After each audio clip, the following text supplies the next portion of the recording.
Ladies and gentlemen, my name's Paul. Hope you're having an amazing day. I think it's fair to say that the RDNA free event, which is going to be taking place on the 3rd of November, is perhaps one of the most anticipated events in PC gaming.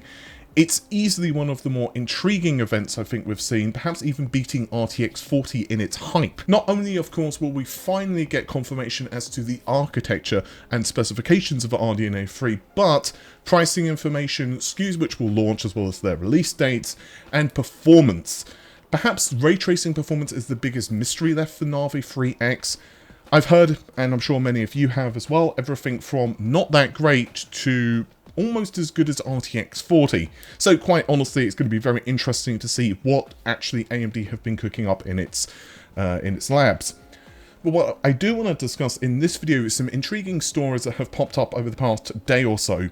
And I'm trying to get some actual confirmation on a couple of these stories from some sources, along with some actually Zen 5 information and a few other bits.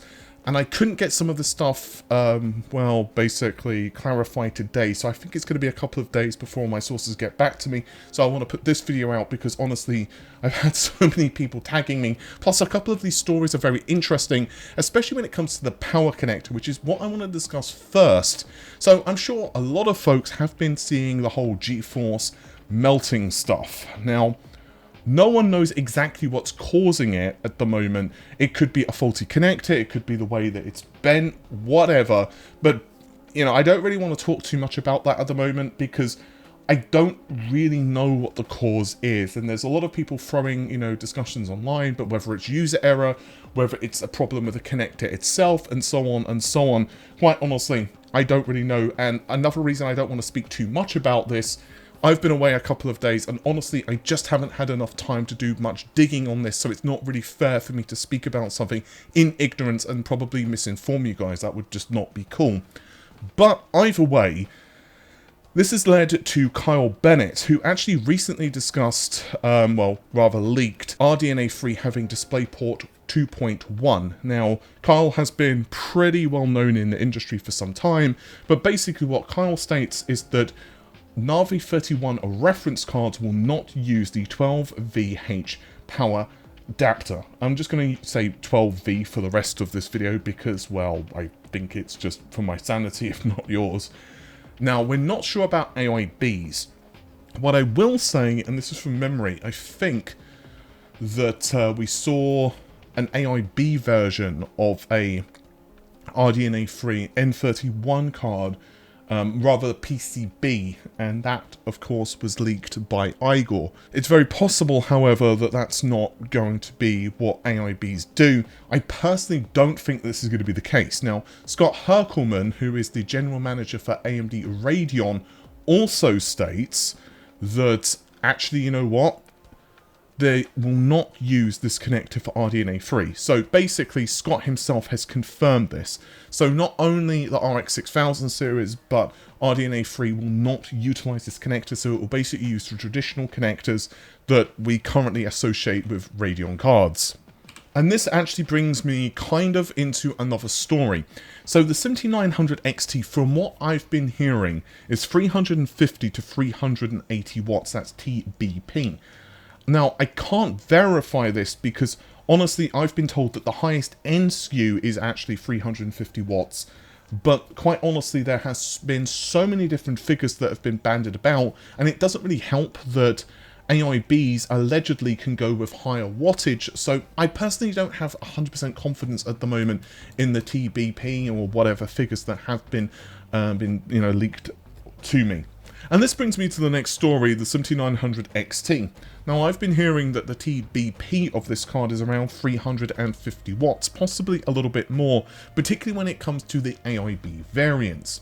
Now, there's an intriguing rumor actually from Benchlife. I'm going to leave a link, of course, in the video description, but long story short, what they are stating is the 7900 XTX is going to be the highest end SKU, and potentially the 7950 XT is not actually going to be launched. Basically, the 7950 XT potentially could be a card for 3D Vcache. Now, if you're a regular viewer, you'll probably know that I've been calling this card the 7950 XT But honestly, I have said multiple times that I don't really know what the names are. I've basically just been using them as placeholders. But I have also mentioned, and a number of other people have as well, that the 3D V-Cache variants are probably going to launch later. I'm not surprised about this, and I'm sure many of you are not as well. AMD did exactly the same thing, of course, when it comes to their CPUs. We know that the Zen 4 V-Cache processors are probably going to be appearing on store shelves early next year, and are going to be seeing an announcement at CES. So I don't really think that this is too far of a stretch. Also, I can imagine that AMD will probably do a few other bits to probably crank up the performance of the card. Potentially, we would see something like memory clock frequencies going up. As far as I understand, and what Benchlife is stating here though, it is still the full shader implementation. So of course that's 12,288. But I wouldn't really, basically, until it's officially confirmed by AMD, you guys know the drill, nothing is actually solid. And speaking of some interesting stuff, actually, for mobile, that was actually a terrible segue because I didn't even mention mobile, but there is some very interesting stuff actually for mobile.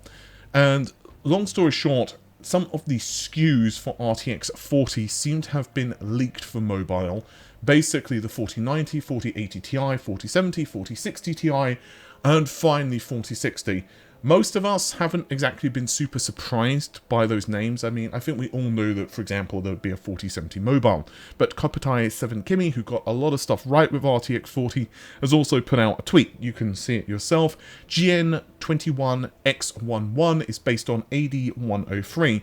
So I don't think it will be called RTX 4080 mobile. And then there's X9 AD104, X6 AD106, X4, X2, which are based on AD107.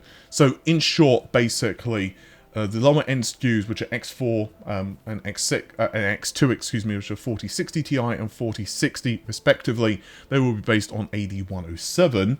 And then let's say the X6 variant, which is the 4070, that will be based on AD106. Meanwhile, X9, which is the 4080 Ti, that is going to be AD104. And finally, a very interesting tweet from Grayman55. They have a laptop and then 6950 XT. Now, that's a very cryptic tweet, I'm sure you'll agree. But, basically speaking, it means one of the RDNA-free GPUs is basically up to the same level of performance as the 6950 XT. Now, this basically leaves two potential GPUs. We have N32 and N33. N32, of course, being the more powerful of the SKUs.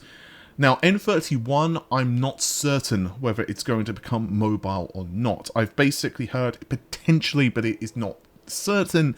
N32 is a definite, and N33 basically is mobile first. Now, I have to tell you guys, a lot of people are thinking that this is actually N32. I'm going to go out on a limb, and I think this is N33. Now, I'm willing to take the L, as you kids might say, if I'm wrong here, but I don't think I am. I think this is N33. Now, if you've been following the channel for any length of time, including my recent RDNA-free video where I go into potential performance, you might remember this specific slide. And basically speaking, raster versus the 6900 XT, I basically had it was 0.8 to 1 times the 6900 XT. So if anything, I'm a little bit under here, but it's a guesstimate in terms of performance. In fact, one of my sources told me it's closer to desktop than you may think. You can see on screen. Furthermore to this, the desktop is basically a little bit faster than the 6900 XT.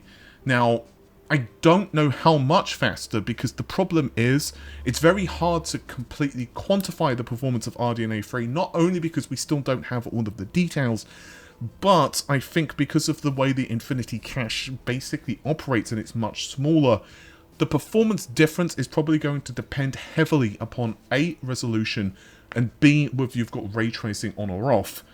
So personally speaking, again, I want to stress, this is my personal opinion, I'm interpreting this tweet, I think it's N33. I've been hearing that N32 is much faster. I will probably be covering this in a separate video pretty soon, but I'm pretty damn certain that I am right. I think N31 for desktop is probably about 2 times faster. Again, I could be wrong on this stuff, because ultimately I'm basically taking what sources have told me, and how accurate that information is, who knows. But the rumour for many people has been that N33 is going to be roughly on par with N21, depending on the, the game, the resolution, and so on. That's what I've been saying for a long time, and I've been hearing that the mobile implementation is almost as fast as the desktop.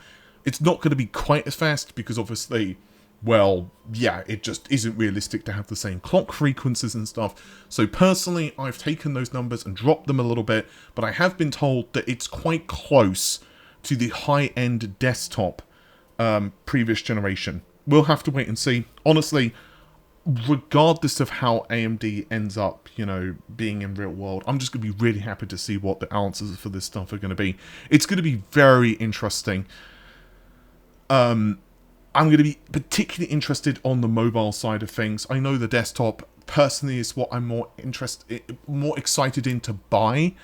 But I think in terms of, the potential market size, I think the mobile, it could be absolutely huge for both companies. And it's going to be very interesting to see, especially in terms of power scaling, how AMD perform here. It's going to be very interesting over the next 12 to 24 months.